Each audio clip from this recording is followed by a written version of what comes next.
ریشم کے راستے، ایک نئی تاریخ۔ ہمیں ہمیشہ یہی سکھایا گیا ہے کہ دنیا کی تاریخ یورپ سے شروع ہوئی، لیکن کیا آپ جانتے ہیں کہ اصل تہذیب، علم اور ترقی کا مرکز مشرق تھا؟ ریشم کے راستے جو چین سے یورپ تک جاتے تھے، صرف تجارت کے نہیں بلکہ علم، مذاہب، ثقافت اور نظریات کے پل تھے۔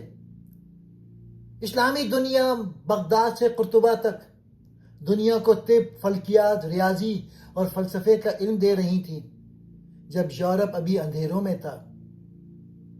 پھر یورپ نے سمندری راستے نکالے، نو آبادیاں بنائیں اور مشرقی دنیا کو لوٹ کر خود کو طاقتور بنایا۔ مگر اس ترقی کی قیمت مشرق نے ادا کی، خون، غلامی اور تباہی کی صورت میں۔ مگر آج ایک بار پھر مشرق، چین، انڈیا، ایران اور خلیجی ممالک دنیا کی سیاست اور معیشت کا مرکز بنتے جا رہے ہیں۔ دی سلک روڈ ہمیں یاد دلاتی ہے کہ اصل تاریخ وہ ہے جو ہم نے کبھی پڑھی ہی نہیں، مشرق کی تہذیب کی، ریشم کے راستوں کی۔ تاریخ کو نئے زاویے سے دیکھیں۔ ریشم کے راستے کیا تھے؟ یہ ایک زبردست تحقیقی کاوش ہے جو دنیا کی تاریخ کو مشرقی زاویے سے دیکھنے کی کوشش کرتی ہے۔ عموماً تاریخ مغرب یعنی یورپ کے نقطہ نظر سے لکھی جاتی ہے، لیکن اس کتاب میں مصنف نے یہ دکھایا ہے کہ اصل طاقت، دولت، علم اور تہذیب کا مرکز دراصل مشرق، خاص طور پہ وسطی ایشیا، ایران، عرب دنیا، ہندوستان اور چین رہا ہے۔ اس کتاب کے 6 اہم موضوع ہیں۔ پہلا ہے ریشم کے راستے یعنی سلک روڈ کیا تھے؟ ریشم کے راستے قدیم تجارتی راستے تھے جو چین سے یورپ تک پھیلے ہوئے تھے۔ ان راستوں سے نہ صرف مال، تجارت ہوتا تھا بلکہ خیالات، مذاہب، فلسفے، علم اور ثقافتیں بھی منتقل ہوتی تھی۔ پھر دوسرا موضوع ہے مشرق کا عروج۔ مصنف کے مطابق دنیا کی تاریخ کا مرکز طویل عرصے تک مشرق میں تھا۔ بغداد، سمرقند، بخارا اور دہلی جیسے شہر علم، فلسفے، سائنس اور دولت کے مراکز تھے۔ تیسرا موضوع ہے اسلامی دنیا کا کردار۔ کتاب میں اسلام کے ابتدائی دور، عباسی خلافت اور مسلم سائنسدانوں، فلسفہ اور تاجروں کے اہم کردار کو خوبصورتی سے اجاگر کیا تھا۔ یہ دکھایا گیا ہے کہ یورپ کی رینیسانس دراصل اسلامی دنیا سے سیکھے گئے علم و فن کا نتیجہ تھی۔ چوتھا موضوع ہے یورپ کی پیش قدمی۔ جب یورپ نے نو آبیاتی نظام اپنایا اور ایشیا و افریقہ پہ قبضے شروع کیے تو دنیا کا مرکز مشرق سے مغرب کی طرف منتقل ہوا، مگر اس کی قیمت مشرق نے غلامی، قتل و غارت اور استحصال کی صورت میں ادا کی۔ پانچواں موضوع ہے عالمی سیاست اور معیشت۔ کتاب یہ بھی بیان کرتی ہے کہ جدید دور میں بھی وسطی ایشیا، مشرقی وسطی اور جنوبی ایشیا عالمی سیاست، تیل، گیس اور تجارت کے حوالے سے اہم کردار ادا کر رہے ہیں۔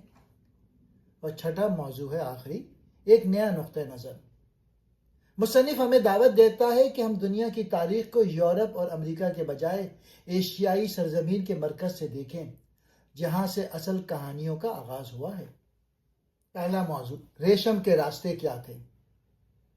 ریشم کے راستے قدیم تجارتی راستوں کا ایک جال تھا جو چین سے شروع ہو کر وسطی ایشیا، ایران، عرب دنیا، ہندوستان سے گزرتے ہوئے یورپ تک پہنچتے تھے۔ ان راستوں کا نام ریشم پر رکھا گیا کیونکہ ابتدائی دور میں چین سے ریشم کی تجارت ان راستوں کے ذریعے ہوتی تھی۔ لیکن یہ صرف ریشم تک محدود نہ تھے۔ یہ راستے صرف مال و اسباب کی ترسیل کے لیے استعمال نہیں ہوتے تھے بلکہ مذاہب جیسے بدھ مت، اسلام، عیسائیت بھی انہی راستوں سے ایک خطے سے دوسرے خطے تک پہنچے۔ علم و فلسفہ، طب، ریاضی، فلکیات اور دیگر سائنسی علوم کا تبادلہ بھی انہی راستوں سے ہوا۔ ثقافتیں، زبانیں، فنون لطیفہ اور خیالات بھی سفر کرتے رہے۔ یہ راستے زمین پر بھی تھے، خشکی کے راستے جیسے سمرقند، بخارا، کابل، دہلی، اور سمندری بھی جیسے عرب سمندر، خلیج فارس، بحیرہ روم۔ ریشم کے راستے محض تجارتی راستے نہیں تھے، بلکہ دنیا کے مختلف تہذیبوں کو جوڑنے والے زندہ پل تھے۔ ان کے ذریعے دنیا ایک دوسرے کے قریب آئی، سیکھا، سکھایا اور ترقی کی۔ مشرق کا عروج۔ مصنف کی کتاب کے مطابق دنیا کی تاریخ کا حقیقی مرکز صدیوں تک مشرق رہا، یعنی ایران، وسطی ایشیا، عرب دنیا، ہندوستان اور چین۔ عروج کی وجوہات۔ تجارت کا مرکز۔ مشرق میں موجود شہر جیسے بغداد، سمرقند، بخارا، دہلی یہ عالمی تجارت کے بڑے مراکز تھے۔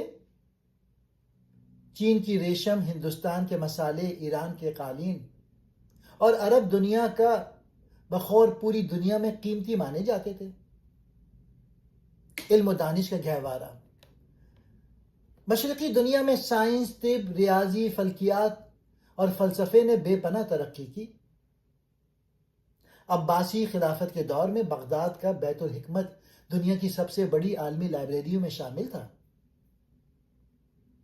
مذہبی اور روحانی رہنمائی۔ مشرق میں مذاہب جیسے اسلام، ہندو مت، بدھ مت اور زرتشت نے جنم لیا، جنہوں نے کروڑوں انسانوں کو نہ صرف روحانی سکون دیا بلکہ اخلاقی اور سماجی اصولوں کی بنیاد رکھی۔ ثقافت۔ مشرقی خطوں میں مختلف زبانوں، روایات، فنون لطیفہ اور موسیقی کی شکلیں فروغ پاتی رہیں، جو آج بھی دنیا کے ورثے کا حصہ ہیں۔ مشرق نے نہ صرف تجارت اور دولت کا مرکز تھا بلکہ علم، تہذیب، مذہب اور ثقافت کا روشن چراغ بھی تھا۔ مصنف نے یہ ثابت کیا ہے کہ دنیا کی ترقی کا آغاز دراصل مغرب سے نہیں بلکہ مشرق سے ہوا، اور ہمیں تاریخ کو اسی عدسے سے دیکھنے کی ضرورت ہے۔ اسلامی دنیا کا کردار۔ مصنف نے اس کتاب سلک روڈ میں اسلامی دنیا کے کردار کو مرکزی حیثیت دی ہے۔ مصنف وضاحت سے بتاتے ہیں کہ اسلامی دنیا نے صدیوں تک علم، تجارت، تہذیب اور عالمی رابطے میں اہم ترین کردار ادا کیا۔ اسلامی سنہری دور۔ علمی ترقی۔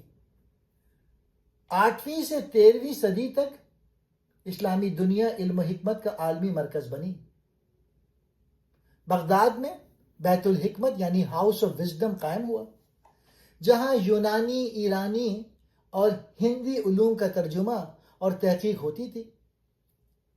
ابن سینا، رازی، خوارزمی، البیرونی جیسے مسلم سائنسدانوں نے طب، ریاضی، فلکیات اور فلسفے میں انقلابی خدمات انجام دی۔ تجارت میں قیادت۔ مسلم تاجر ریشم کے راستوں پر اہم کردار ادا کرتے تھے۔ ان کے ذریعے چین، ہندوستان، افریقہ اور یورپ کے درمیان مال کے ساتھ ساتھ اسلامی ثقافت، زبان یعنی عربی زبان اور علم بھی پھیلا۔ مذہب اور سماجی نظام۔ اسلام نے عدل، مساوات، صداقت اور علم کی تلاش کو فروغ دیا۔ زکوٰۃ، حج اور صلح جیسے اصولوں نے معاشرتی ہم آہنگی میں اہم کردار ادا کیا۔ ثقافتی اثر۔ اسلامی دنیا کی فن تعمیر، مساجد، قلعے، مدارس، خطاطی، موسیقی اور ادب نے دنیا بھر کو متاثر کیا۔ اندلس، اسپین میں مسلم حکومت نے یورپ میں علمی روشنی کی شمع جلائی۔ اسلامی دنیا محض مذہبی مرکز نہیں تھے بلکہ علم و تہذیب کی عالمی طاقت تھی۔ مصنف نے اس کتاب میں یہ دکھایا ہے کہ یورپ کی رینیسانس بھی اسلامی دنیا کے علمی ورثے کا ہی تسلسل تھی۔ کتاب کا چوتھا موضوع ہے یورپ کی پیش قدمی۔ مصنف کے مطابق جب یورپ نے سمندری راستوں اور نو آبادیاتی طاقت حاصل کرنا شروع کی تو دنیا کی طاقت کا مرکز آہستہ آہستہ مشرق سے مغرب کی طرف منتقل ہونے لگا۔ تبدیلی کے اسباب، پہلا تو یہ تھا بحری راستوں کی دریافت۔ پرتگال، اسپین، انگلینڈ اور نیدرلینڈ نے 15ویں صدی میں نئے سمندری راستے دریافت کیے۔ اب وہ وسطی ایشیا اور اسلامی دنیا کو نظر انداز کر کے براہ راست ایشیا اور امریکہ تک پہنچنے لگے۔ نو آبادیاتی نظام، یورپی طاقتوں نے ایشیا، افریقہ اور امریکہ میں نو آبادیاں قائم کی، مقامی لوگوں کو غلام بنایا، وسائل لوٹے اور اپنی زبان، ثقافت اور مذہب مسلط کیا۔ مشرق کا زوال، اسلامی دنیا اور وسطی ایشیا ریاستیں اندرونی خلفشار حملوں اور مغربی مداخلت کی وجہ سے کمزور ہو گئیں۔ تجارت کے پرانے راستے غیر مؤثر ہو گئے اور ریشم کے روایتی راستے پس منظر میں چلے گئے۔ استحصال کی قیمت، مقامی معیشتیں تباہ ہو گئیں، علم و فکری ترقی رک گئی، ثقافتیں کچل گئیں، زبانیں مٹ گئیں۔ غلامی اور قتل عام کو ترقی کے نام پہ جائز ٹھہرایا گیا۔ یورپ کی پیش قدمی نے دنیا کے سیاسی، معاشی اور فکری توازن کو مشرق سے مغرب کی طرف منتقل کر دیا۔ تاہم اس ترقی کی قیمت مشرقی دنیا نے اپنے خون، وسائل اور ثقافت کی قربانی سے چکائی۔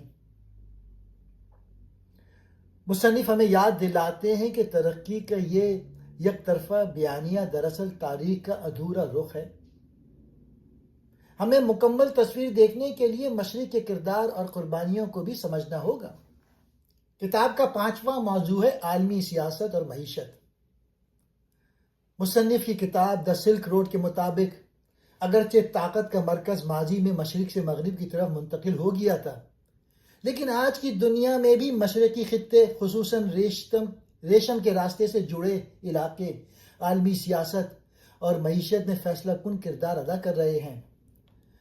مشرق کی دوبارہ اہمیت، تیل اور گیس کے ذخائر۔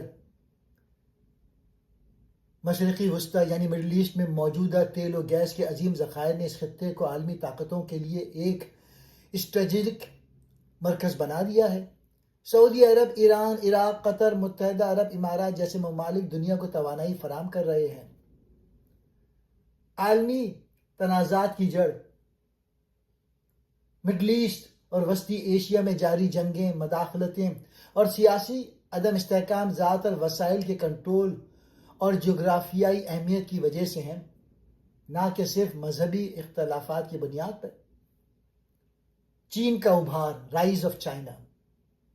چین ایک بار پھر نئے ریشم کے راستے، بیلٹ اینڈ روڈ انیشیٹو کے ذریعے تجارت، سرمایہ کاری اور سفارتکاری میں مشرق کا کردار بحال کر رہا ہے۔ اس منصوبے سے ایشیا، یورپ اور افریقہ ایک بار پھر جڑنے لگے ہیں، بالکل ویسے ہی جیسے قدیم ریشم کے راستوں پر ہوتا تھا۔ انڈیا، ایران، ترکی اور روس کی اہمیت۔ یہ تمام ممالک اپنی جغرافیائی محل وقوع، فوجی طاقت اور ثقافتی اثر کی وجہ سے عالمی سیاست میں کلیدی کردار ادا کر رہے ہیں۔ مصنف یہ پیغام دیتا ہے کہ دنیا کی طاقت ایک بار پھر مشرق کی طرف واپس پلٹ رہی ہے۔ جدید دنیا میں بھی وہی خطے جہاں سے ریشم کے راستے گزرتے تھے، آج کی معیشت، سیاست، توانائی اور سفارتکاری میں مرکزیت حاصل کر چکے ہیں۔ کتاب کا 6واں اور آخری موضوع ہے ایک نیا نقطۂ نظر۔ مصنف کی کتاب کا سب سے طاقتور پیغام یہ ہے کہ ہمیں دنیا کی تاریخ کو صرف مغربی اینک سے دیکھنے کے بجائے ایک نیا، متوازن اور مشرقی نقطۂ نظر اختیار کرنا چاہیے۔ روایتی تاریخ کا مسئلہ، عام طور پہ اسکولوں، یونیورسٹیوں اور میڈیا میں دنیا کی تاریخ ایسے پیش کی جاتی ہے جیسے تہذیب و ترقی کا آغاز یورپ سے ہوا ہو۔ یونان، روم، یورپ کا رینیسانس، صنعتی انقلاب اور امریکہ کو ہی تاریخ کے مرکزی کردار بنا دیا گیا ہے۔ مشرق، افریقہ، اسلامی دنیا، چین، ہندوستان، ان سب کے کردار کو یا تو نظر انداز کر دیا جاتا ہے یا ثانوی حیثیت دی جاتی ہے۔ مصنف کا متبادل زاویہ۔ دنیا کی ترقی میں مشرق کی ہزاروں سالہ خدمات، قربانیاں، ان کو مرکزی اہمیت دینی چاہیے۔ ریشم کے راستے اصل میں وہ کڑیاں ہیں جنہوں نے دنیا کو جوڑا، علم، ثقافت، مذاہب اور تجارت کو پھیلایا۔ یہ سب مشرقی دنیا کا کارنامہ ہے۔ ہمیں تاریخ کو یورپ کے مرکز کے انداز سے ہٹ کر عالمی مرکز، ورلڈ سینٹرک انداز میں دیکھنا ہوگا۔ مصنف ہمیں دعوت دیتا ہے کہ دنیا کو سمجھنے کے لیے ضروری ہے کہ ہم تاریخ کی کہانی کو مشرق کے نقطہ نظر سے بھی پڑھیں اور تسلیم کریں کہ اصل عالمی تہذیب کی بنیادیں چین، ایران، عرب دنیا، ہندوستان اور وسطی ایشیا میں رکھی گئیں۔